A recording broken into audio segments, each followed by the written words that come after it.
राम राम मंडळी. सकाळ सकाळी नवीन ट्रेंड आलाय तसा काहीतरी आयडी खाली आपटायचा. त्यो करून बसलो गाडीवर. कुठं निघालोय कसं निघालोय ती तुम्ही समजून घ्या आता. रॅपिडो बुक केलंय तेव्हा बसून निघालोय आरसीपीला. हा मग काय, भाव गावाकडचा निघाला.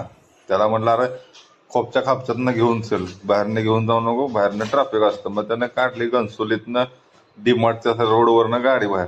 तर हे लोकेशन कधी आपण बघितलं नाही जास्त करून. हे बघितलं मी झाडीचं, फक्त दुसरं वालं कधी बघितलं नव्हतं. मग त्यानं आपलं दाखवत इथं ही आहे इथं ही आहे करीत करीत आम्ही आलो आरसीपीच्या गेट नंबर ए वर. गेट नंबर ए वर आल्यानंतर पहिल्या झाडाखाली गाडी थांबून त्याचं पेमेंट केलं. परत क्लायंटला कॉल केला, क्लायंटने काय फोन नाही उचलला. मग त्याच्या वाडा बघत बसलो आपलं थोडा टाइम. परत म्हटलं आधी आतमध्ये जाऊन इन्क्वायरी करू आणि मग क्लायंटला भेटतो. तर चला मग भेटतो क्लायंटला.